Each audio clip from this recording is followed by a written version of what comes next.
आप में से कितने लोग हैं जो बहुत एक्साइटेड हैं आज के सेशन को लेकर के? तो अब मैं जैसे ही आपको नाम बताऊंगा उनका, जो हमारे आज के गेस्ट हैं, तो आपका जो एक्साइटमेंट लेवल है वो और बढ़ जाएगा। ये बताने से पहले कि गेस्ट कौन है, मैं आपको थोड़ा सा बताता हूं YouTube के बारे में। YouTube में क्या है कि पूरे वर्ल्ड की अगर बात करी जाए तो करोड़ों चैनल्स हैं जो अलग अलग जॉनर्स में हैं, अलग अलग कैटेगरीज में हैं। उसमें से दो बड़ी कैटेगरीज हैं, मोटिवेशन और एजुकेशन। पूरे वर्ल्ड में जो वर्ल्ड का नंबर 1 मोटिवेशन चैनल है वो मेरा है, और जो वर्ल्ड का नंबर 1 एजुकेशन चैनल है किसी इंडिपेंडेंट क्रिएटर का, वो उनका है, जो कि हमारे गेस्ट हैं। उनके 17 मिलियन से ज्यादा सब्सक्राइबर्स हैं। Please give an energetic and warm welcome to the one and only Khan sir.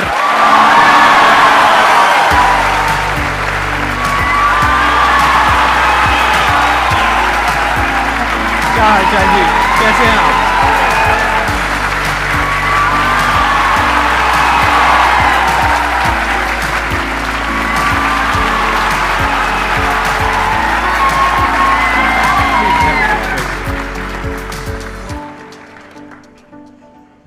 इससे पहले कि ऑडियंस आपसे कुछ पूछे या इंटरेक्ट करे, मेरे माइंड में एक क्वेश्चन है आपके लिए जी।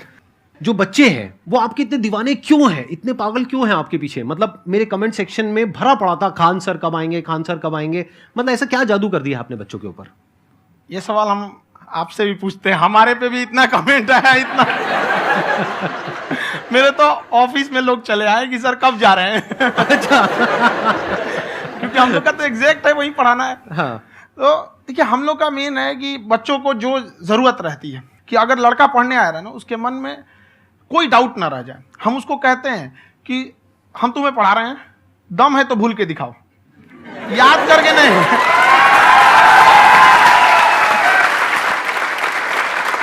प्लस आप जिस प्राइस पॉइंट पे पढ़ा रहे हैं, आई थिंक वो सबसे कम है, वो बहुत ही कम है। सर, ये जो फीस का कल्चर है, ये हमारा इंडियन कल्चर नहीं है। हमारा इंडियन कल्चर गुरु दक्षिणा है, उस हिसाब से वो सही है। ऑक्सीजन जैसे जिंदगी के लिए जरूरी है, वैसे एजुकेशन जरूरी है। कोई ये नहीं कह सकता है कि पैसे की वजह से वो खान सर के यहाँ से लौट गया। क्या बात है।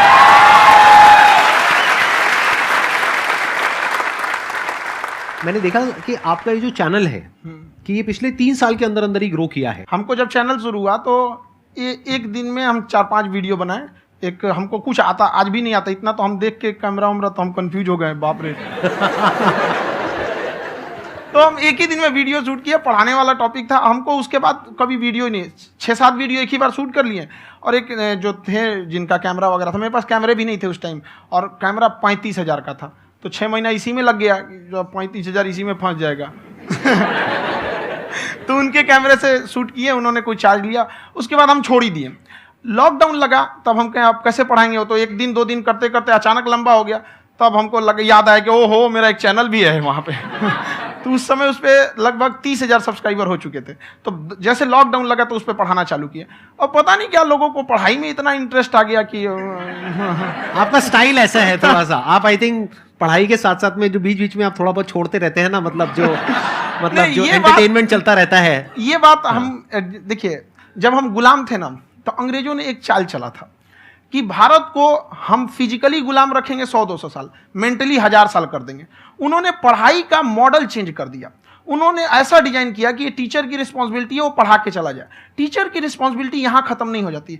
पढ़ाना तो कोई भी पढ़ा सकता है, टीचर की इससे बड़ी रिस्पॉन्सिबिलिटी होती है उसे समझाना। वो समझा कि नहीं समझा। अगर लड़का आपके समझाने के बाद डाउट रह गया तो ये आपकी गलती है। लड़का हमसे पूछता है, सर इतनी भीड़ है आपके पास, तो कहते सर डाउट कैसे पूछेंगे? हम कह रहे यार, तुम्हारा डाउट बचेगा तब ना पूछेगा तुम डाउट यहाँ पर।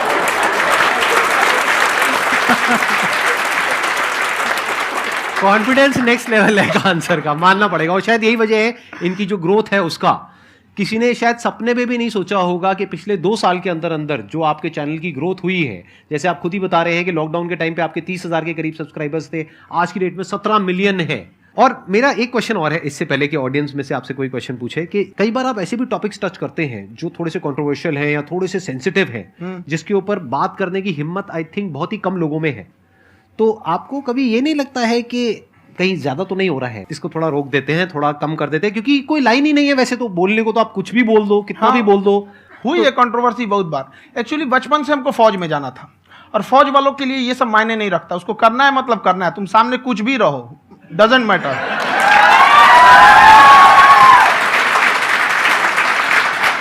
और मैंने YouTube पे देखा कुछ वीडियोस में कि आपका जो इंस्टीट्यूट है वहां पर आज से कुछ साल पहले कुछ बम गिरे थे। हाँ, कुछ गिरे थे, कुछ तो बहुत सॉलिड जगह गिरा था, फटा नहीं वो।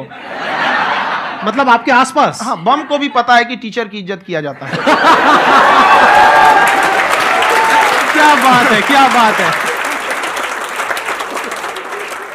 मैं समझ पा रहा हूं कि ये आपके अंदर जो एटीट्यूड है ये कहां से आ रहा है, क्योंकि आप बचपन से ही फौज में जाना चाहते थे, तो आप जंग के मैदान में ही खड़े हैं एक तरीके से। बस फर्क ये है कि आपके हाथ में कलम है, हथियार ना हो करके। हथियार से एक आदमी की जान जा सकती है, हाँ। कलम से बहुत ताकत होता है। शिक्षा एक ऐसा हथियार है ना, हर कुरीतियों से लड़ सकता है, हर तरह की समस्याओं से। और ये एक ऐसा हथियार है, मेटल डिटेक्टर में भी नहीं पकड़ाता है।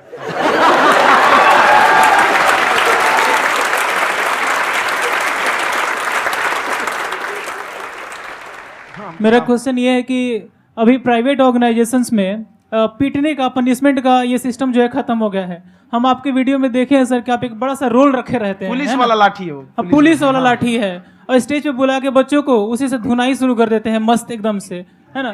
तो सर मतलब कि बच्चे मतलब कि डरते नहीं हैं आपसे, और इस तरीके से कैसे कनेक्टेड हैं आपसे, है ना? और एक और क्वेश्चन सर, यूपीएससी का जो आप अपना बैच स्टार्ट करने वाले हैं, ठीक है, उसके बारे में बताइए सर, क्योंकि मुझे मतलब कुछ इशू करना है सर, ठीक है? और संदीप सर को देख लिए, मेरा तो वैसे ही हो जाना है।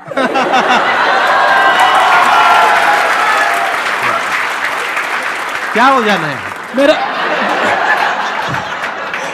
पूरा कंप्लीट करो। I'll be an IAS officer next year because I have seen you, sir. My day is like complete, sir. All the best. Thank you so much, sir. Thank you. पूरा बोला करो। Thank you.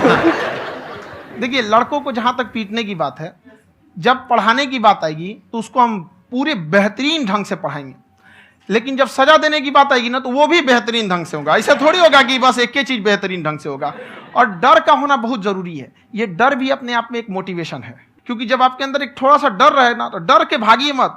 एक ऐसा डर जिसको आप लगे कि नहीं नहीं थोड़ा सा और करने की जरूरत है, फिर तो ये हम इसको क्रॉस कर जाएंगे यहाँ पर। तो लड़कों के अंदर ये डर बनाना भी जरूरी रहता है। और रही बात यूपीएससी वाले की, जो आपने बोला, बहुत सारे लड़के वेट कर रहे हैं यूपीएससी की, क्योंकि 2-2.5 लाख फीस सारे लोग एफोर्ड नहीं कर सकते। और हमारा वही रहता है, हम तो ज्यादातर हमारे स्टूडेंट देखेंगे तो किसी के रिक्शा वाला, सब्जी वाला, यही लोग, इनको तो 2.5 लाख रुपया, इनके पास पूरी संपत्ति नहीं होती है, फीस कहाँ से भरेंगे वहां पे, उसके बाद रहेंगे कहाँ से? तो ऑल ओवर इंडिया से, कश्मीर से कन्याकुमारी तक, गरीब से गरीब भी लड़का उसको पढ़ सकता है। यही कुछ 1000 रुपये मंथली, 12-14 हजार साल का पड़ेगा, खत्म हो जाएगा इतना में।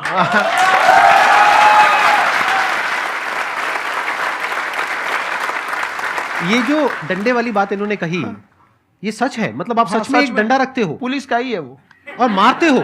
हाँ। कि मतलब अगर कोई लड़की छेड़ता है या ऐसा कोई भी उल्टा नहीं, पुल्टा काम पढ़ाई करता लिखाई है, कुछ भी गलती करेंगे तो पिटाएंगे वो यहाँ पे, कैमरे पे, ऑन कैमरा, जैसा भी रहे, कुछ भी पिटाना तो उनको फिक्स है। एक तो कोई मतलब विधायक जी थे, उनके लड़का को पीट दिए, तो चला है दल बल लेके अपना वहां पे। उसने घर पे नहीं बताया था कि सर ने पीटा है, बस बोल दिया कोचिंग में पीटा है। बाद में पता चला हम पीटे हैं, तो उसके पिताजी मेरे सामने और पीटे।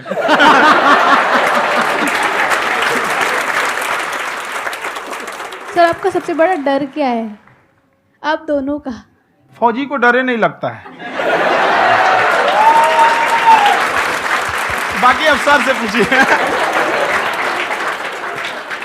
आज के सेशन से पहले कोई डर नहीं था, लेकिन अब मुझे इनकी डंडे वाली कहानियां सुन करके डर लग रहा है कि कहीं मैंने गलती से कुछ बोल दिया अरे ऐसा और नहीं। इन्होंने कहीं पीछे कुछ रखा हुआ है, और यही आ करके अगर इन्होंने मेरी पिटाई कर दी तो बहुत बुरा हो जाएगा। तो इसलिए हमको थोड़ा डर लग रहा है।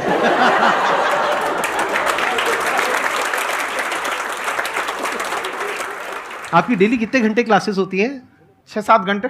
अभी भी खुद ही करते हो आप? हाँ, जो भी हमारे classes स्टाफ करते हो। परेशान रहते हैं। हम 1:30-2 बजे सोते हैं, सुबह 6 बजे उठ जाते हैं, परेशान रहते हैं। यार इतना क्यों करते हो, है ना? कभी तो उनको भी साथ साथ लगना पड़ता है ना? उनको साथ साथ लगना पड़ता है। हम जग गए तो कोई सोया थोड़ी रहेगा, परेशान रह, दिन में सोते ही नहीं है वो बेचारा, कहीं कहीं जाके सोते रहता है। तो हम सीट बांध दिए कि भाई तुम इस समय सो जाना, तुम इधर सो जाना। आपकी शादी हो गई या नहीं हुई अभी? मेरी खुशहाली देख के आप आइडिया लगा सकते हैं।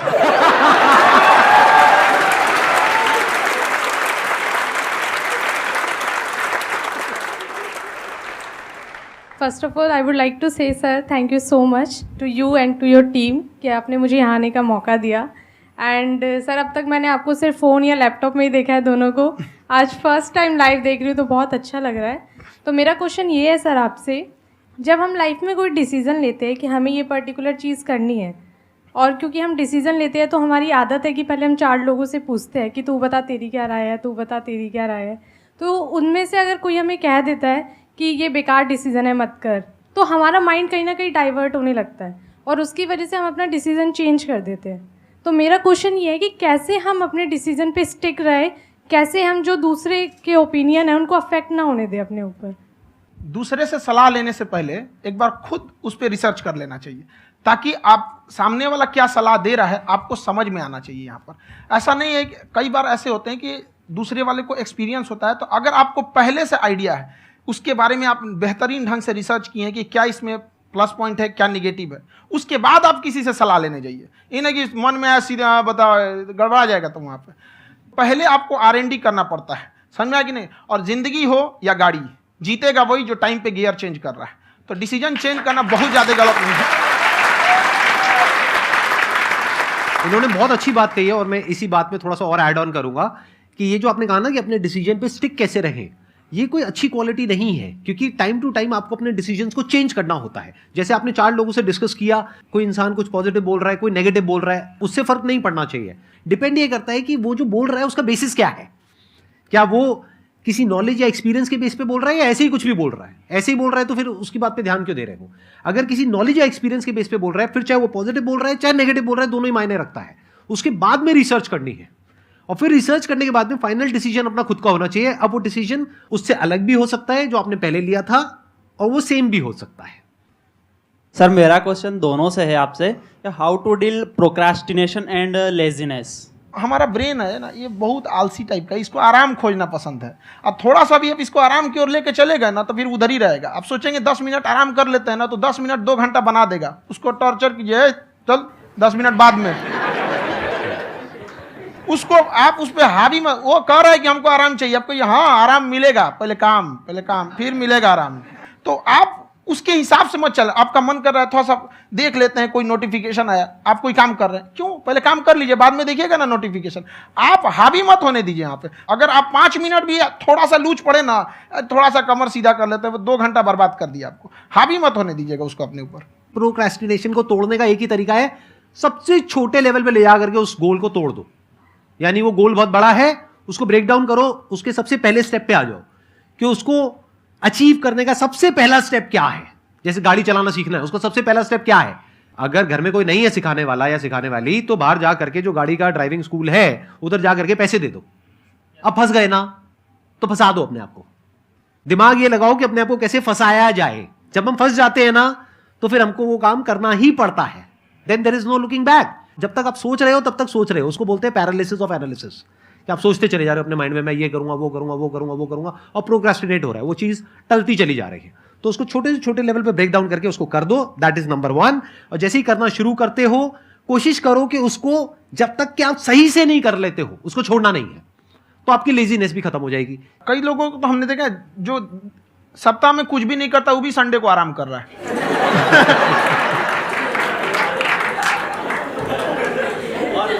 वैसे कहा भी जाता है कि अगर कोई काम आपको करवाना है ना, तो ऐसे किसी इंसान को दो जो बिजी है। हाँ। ऐसे आदमी को मत दो जो खाली है। ये परफेक्ट एग्जाम। किसी को भी आप देखिएगा जिसको आप कहते हैं कि मतलब थोड़ा ठीक ठाक आप समझते हैं कि नहीं ये बहुत आगे निकल, वो एक काम को खत्म करने के बाद कभी आराम नहीं करेगा। एक काम खत्म हुआ उसको लगेगा हाँ एक खत्म हो गया, अब दूसरा करना चाहिए। और वही जिसको देखिएगा एक खत्म हो गया और आराम करना चाहिए, कभी नहीं लाइफ में आखिरी सांस तक। सर यहाँ पे सब हिंदी में पूछते हैं, इंग्लिश में पूछते हैं, मैं भोजपुरी में पूछूं? जौन भाषा ठीक लगे तोने में पूछ दो। हाँ सर।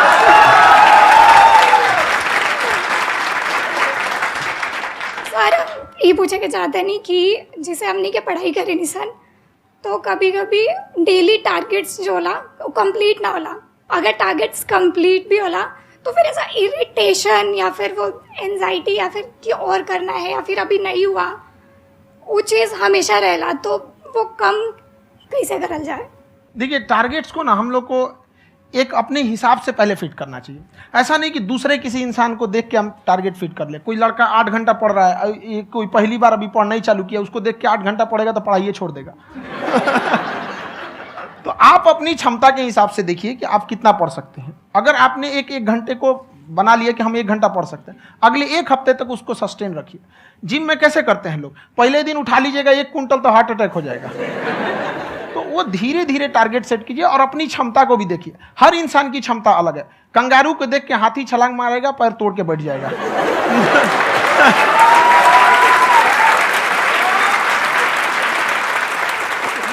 अब संदीप सर का मोटिवेशन देख के इसका मतलब क्या कि ट्रेन के आगे खड़ा हो जाएंगे, ढकेल देंगे तुमको। हालांकि ऐसा कर देते हैं, लेकिन ऐसा करिएगा लोग नहीं, क्षमता पता होना चाहिए। आपके अंदर एंजाइटी हो रही है कि मैंने कर तो लिया है। आप ये नहीं कह रहे कि मैंने कुछ भी नहीं किया है फिर मेरे को एंजाइटी हो रही है। आप ये कह रहे हो मैंने काफी कुछ कर लिया है फिर भी एंजाइटी हो रही है कि कहीं कुछ छूट तो नहीं गया है। तो बेसिकली आपको ये देखना है कि अगर आपके अंदर ये एंजाइटी हो रही है, that means you are a very good student. आप एक अच्छे स्टूडेंट हो। क्यों? क्योंकि बहुत सारे स्टूडेंट्स तो ऐसे हैं उनको पढ़ने के नाम से एंजाइटी होती है। तो आपको एंजाइटी हो रही है कि मैंने पढ़ लिया। दिन में मानो 8 घंटे का आपने टारगेट सेट किया और 6 घंटे पढ़ लिया, या मान लो 8 घंटे भी पढ़ लिया, फिर भी एंजाइटी हो रही है कि मैंने 10 घंटे नहीं पढ़ा। तो ये तो अच्छी क्वालिटी है ना, ये तो एक ब्रिलियंट स्टूडेंट की क्वालिटी है। क्योंकि एंजाइटी उसी को होती है जो केयर करता है, जिसको परवाह है, उसी की तो एंजाइटी होती है। जैसे माँ को अपने बच्चे की, जैसे एक माँ को अपने बच्चे के, जैसे एक माँ को अपने बच्चे को लेकर के एंजाइटी होती है। हंस लो मजाक उड़ा लो मेरा। कोई बात नहीं, एडिट कर देंगे इसको हम। हाँ।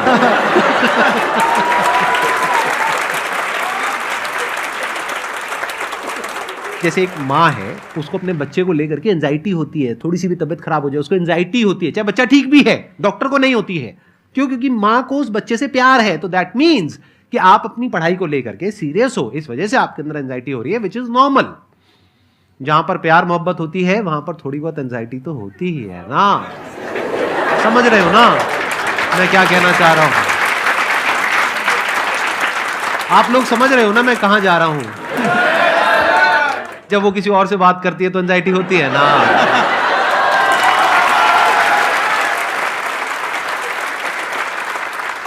सर, आपकी स्टोरी हमने सुनी थी, तो एक टाइम आया था जब आप गंगा किनारे जाके बैठ गए थे।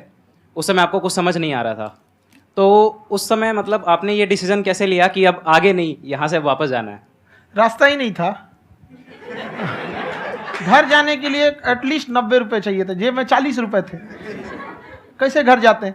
और हम गंगा के किनारे चुपचाप बैठे बैठे हम कहें कि अब बहुत टेंशन हो गया, अब घर जाना चाहिए। रूम पे, तो किराए के रूम पे ही आदमी सारे लोग रहते। गए वहाँ पे तो रूम लॉक हो गया था। तुम खटखटाए तो ऊपर से गुस्सा से बोले जो ऑनर थे, क्या टाइम हो गया है? तुम कहे 9-10 बज रहा होगा। घड़ी देखिए तो 2 बज रहा था रात का, 2-2:30 बज गया था। वहाँ टेंशन में आप, तो होता है कई बार ऐसा समय आएगा कि लगेगा जैसे अब कुछ नहीं हो सकता है। तो इससे घबराना नहीं है। कभी कभी गुच्छे की आखिरी चाबी भी ताला खोल देती है। जो बातें आपने बताई कि घर में प्रॉब्लम्स ये तो बहुत लोगों ने फेस करी। वहां पर आप अकेले नहीं है, बहुत लोगों ने ये प्रॉब्लम्स फेस करी, बहुत तरह की प्रॉब्लम्स देखी, बहुत तरह की स्ट्रगल्स देखी, लेकिन वो सब इतने कामयाब नहीं हो पाए जितने कि आप हुए। तो आपके अंदर ऐसा कुछ ना कुछ है जो औरों के अंदर नहीं है। तो वो मैं जानना चाह रहा हूं कि वो ऐसा क्या था जहां से कि आपका दिमाग यहां तक सोच पा रहा है कि मैं पूरे इंडिया में इतने बड़े लेवल का चेंज लेकर के आ सकता हूं, एजुकेशन फील्ड में रेवोल्यूशन लेकर के आ सकता हूं। ये सोचना ही बहुत लोगों के बस का नहीं है। मेरी एक खुद की थिंकिंग, अगर हमको कोई 100 रुपए किसी काम के लिए दिया, हम सबसे यही कहते हैं, तो हम कोशिश करते हैं उसे 200 का रिटर्न दे। अगर कोई हमसे 200 रुपया फीस दे रहा है, 250 दे रहा है, तो हम उसको ये कोशिश करते हैं कि तुम्हें ऐसा लगे कि नहीं भैया हमने 10-20 हज़ार का पढ़ लिया यहाँ पर। वो ईमानदारी से कभी कमी नहीं। और हमेशा अगर हम प्रॉमिस एक्स का करते हैं तो डिलीवर 4x करना चाहते हैं। ध्यान से सुनना और ध्यान से समझना इस फर्क को। अगर आप समझ पाए तो बहुत आगे जाओगे लाइफ में। एक वो होते हैं जो ये सोचते हैं कि हमें सब कुछ मिल जाए, हमें कुछ भी करना ना पड़े। दूसरी कैटेगरी होती है लोगों की जिनको जितना मिलता है उसमें भी चोरी चकारी करते हैं या कोशिश करते हैं कि उससे कम दे सामने वाले को जितना कि हमें मिल रहा है। तीसरी कैटेगरी होती है लोगों की, जो इनके जैसे लोग होते हैं। वो क्या करते हैं? वो ये सोचते हैं कि अगर मैंने किसी से 1 रुपए भी लिया, देखा जाए तो 200-250 रुपए कुछ भी नहीं होता है, 200-250 रुपए अगर मैंने लिया तो कैसे उसको 400 रुपए की वैल्यू दूं। ये जो थिंकिंग है ना, यही एक फर्क होता है एक ऐसे इंसान में जो बहुत आगे निकल जाता है और उस इंसान में जो मीडियोकर रह जाता है। आप अपने आप को अपने आप के ऊपर समय दीजिए, उसको डेवलप कीजिए। जब आप अपने आप के ऊपर खर्च करते हैं तो आने वाले समय में लोग गूगल पे आपको सर्च करते हैं। क्या बात है सर, ये आपने अभी बनाया है या ये कोई पुराना आपका वो है? बनते रहता है इसे, फ्लो में बन जाता है। आपके अंदर ना सर एक कवि छुपा हुआ है कहीं ना कहीं जो बाहर आना चाहता है। कभी ना कभी आपने सोचा होगा कुछ कभी कभी देखिए, एक चीज है, संगत का बहुत अच्छा असर पड़ता है। ये चीज को हमेशा, संगति का मतलब लोग हल्के में ले लेते हैं। संगति का मतलब होता है संग संग गति। तो अच्छे लोग के साथ रहेंगे तो संग संग अच्छी गति होती जाएगी, खराब में रहेंगे तो ये भी होता है। बट अपने आप को थोड़ा सोचना चाहिए कि हम केवल जी के मर जाएं इसके लिए नहीं आए हैं। लोग कहते हैं कि सर नाम क्यों नहीं बताते अपना। हमारी एक ही सोच है कि जाने के बाद इस दुनिया से हमको मतलब एक चीज देना चाहते हैं स्टूडेंट्स को, कि वो याद करें कि इस पैसे की भाग दौड़ की दुनिया में हर कोई दोनों हाथ से लूटने में लगा है, खाली हाथ जाने के लिए ये सबको लगा है। तो हर कोई को ये सोचना चाहिए कि था कोई इंसान जो इतने कम फीस में इतनी शिक्षा जो महंगी थी, जो कमाने का रास्ता था, उसको भी एकदम कंपटीशन इतना कर दिया कि अब लोगों को अपनी फीस बढ़ाने में डर लगता है कि अरे यार, लड़का कमेंट करता है कि खान सर इतना ले रहे हैं, आप बहुत बड़ा टीचर हो गए।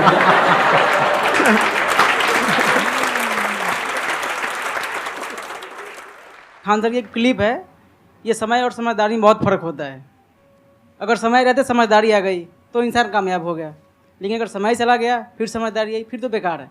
तो सर मतलब कुछ आपको ऐसी चीज़ लाना चाहिए जो मतलब बच्चों जो तैयार हो रहे हैं उनको ये चीज़ें मतलब एंड टाइम पे दिखे। समझ रहे हैं आप मेरी बात? नहीं समझ?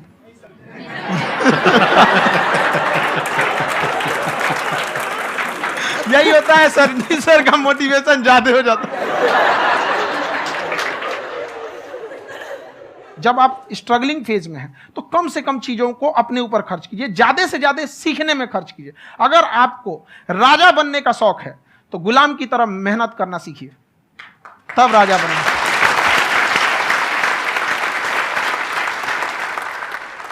ये दुख, ये दर्द, ये सब तेरे अंदर है। तू अपने बनाए इस पिंजड़े से बाहर निकल के देख, तू अपने आप में एक सिकंदर है।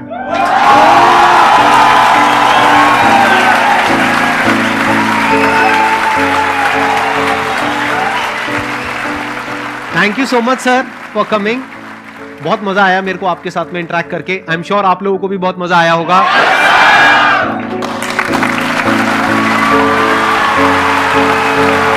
Thank you so much ji.